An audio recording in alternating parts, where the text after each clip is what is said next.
السلام عليكم، بسم الله الرحمن الرحيم. احنا عايزين نحلل لحضراتكم الموقف اللي حصل النهارده ما بين الرئيس الامريكي ترامب والرئيس الاوكراني زيلينسكي. طبعا الناس بتنخدع في هذه الشكليات بسرعة وبتصدق اللي بيحصل. طبعا الكلام ده كله سيناريوهات واكاذيب علينا، وهنقول لكم يعني ايه الدليل على كده.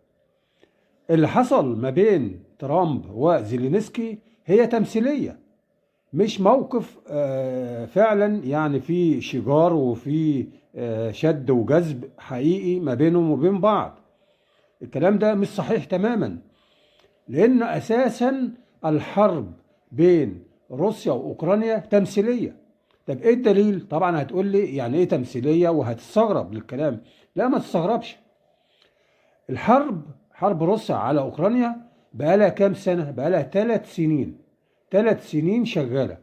طيب السؤال، هل حضرتك شفت دمار في اوكرانيا زي اللي انت شفته في غزه؟ مفيش. يعني ما شفناش لقطات دمار زي اللي احنا شفناها في غزه، او 1/100 من اللي شفناه في غزه، لان غزه كانت حرب حقيقيه وتدمير حقيقي. لكن ما يحدث في اوكرانيا تمثيليه، ما نلاقيش اي دمار. لو شفت مثلا تلاقي يعني حاجات كده مصطنعه، مرايه عربيه مكسوره، شجره واقعه، مش عارف ايه. انما دمار مثلا بيوت مهدمه وعربات، ويعني الحجر والشجر والانسان أبيد في اوكرانيا زي ما حصل في غزه، ما شفناش الكلام ده. يعني بقالنا 3 سنين ما شفناش الكلام ده. غير ان طول ما كانت الحرب شغاله في غزه ما كناش نسمع عن حرب اوكرانيا اصلا، مع ان دي المفروض حرب كبيره. لو هي ما بين روسيا دي تاني قوه في العالم، وبين اوكرانيا يعني مش واقفه لوحدها، ده اوكرانيا معاها اوروبا وامريكا. يعني حرب تعتبر حرب عالميه ثالثه حقيقيه، لان روسيا واقف معاها الصين، واقف معاها دول تانية، كوريا الشماليه، والناحيه التانية اللي هي اوكرانيا واقف معاها اوروبا وامريكا.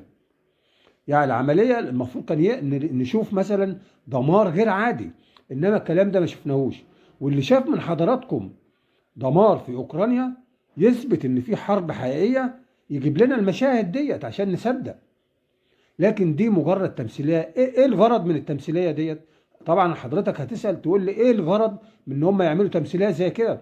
الغرض واضح جدا، ان هو امريكا بتدعي انها بتساعد اوكرانيا بالمال والسلاح والحاجات ديت، فبتضغط على مين؟ بتضغط على الدول العربية والدول الضعيفة اللي زينا، علشان نبدأ نودي لأمريكا ما أموال وثرواتنا والحاجات دي، علشان ندعم مين؟ ندعم أمريكا. ما أمريكا دي الرئيس بتاعنا أو الزعيم بتاعنا اللي احنا يعني تحت جناحه، فلازم أو المعلم الكبير بتاعنا، فلازم تجامل المعلم الكبير فتودي له ثروات. لما يقول لك انا اما كان الرئيس الامريكي اللي هو مشي يقول لك مثلا هندعم اوكرانيا مثلا ب 10 مليار دولار، ما كانتش امريكا هي اللي بتدفعهم، لا، ده الدول العربيه هي اللي بتدفع هذه الاموال. الدول العربيه هي اللي بتدفع لامريكا هذه الاموال، وبالتالي الاموال دي ما كانتش بتروح لا سلاح ولا كلام من ده. دي تمثيليه، عمليه استنزاف لثروات الدول العربيه والدول الاسلاميه والدول الضعيفه اللي زينا. هو ده الغرض الاساسي من تمثيليه الحرب روسيا واوكرانيا. انما حرب حقيقيه ده مش موجود، ما شفناهاش.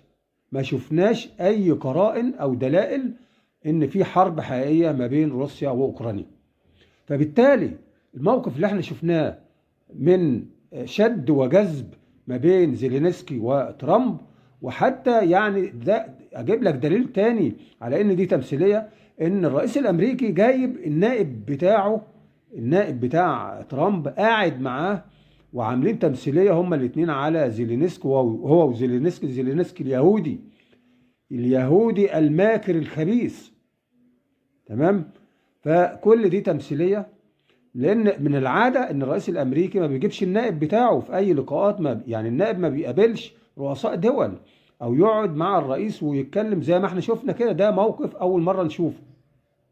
خلاص. فالغرض من ده برضو هم عايزين ينهوا تمثيليه الحرب في اوكرانيا استعدادا لحرب اشرس منها علينا احنا كعرب. فين وامتى؟ الكلام ده قريب جدا هنفكر حضراتكم بيه. لكن السيناريو يعني السيناريو بالظبط ده هنثبته مع الايام، وهنشوف الايام القادمه ايه اللي هيحصل من وراء هؤلاء الصهاينه اللي بيدمروا في الدول العربيه والدول الضعيفه، وكل الهدف كله وبيصب على الدول الاسلاميه وتدمير الاسلام، محو الاسلام.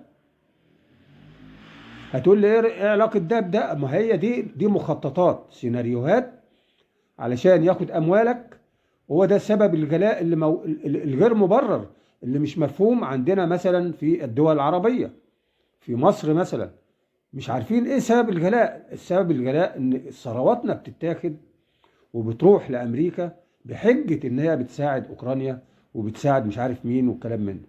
يعني مثلا حرب الكيان اللي حصل في غزة، يعني الإخوة البعدة دول ما ضربوش صاروخ أو طلقة تمنها من جيبهم، لكن كل هذه الذخائر والأسلحة كانت على حسابنا احنا. هتستغرب من الكلام، هي دي الحقيقة. وهو ده سبب الغلاء وسبب الأزمة الاقتصادية الخانقة اللي موجودة عندنا في مصر والدول العربية. فالكلام ده لازم الناس توعى عليه، ويعني يعني تستخدم عقلك وما تنخدعش بأول صورة تظهر ليك. لازم تقرأ الأحداث ماشية ازاي. وربنا يستر من القادم. والسلام عليكم ورحمة الله.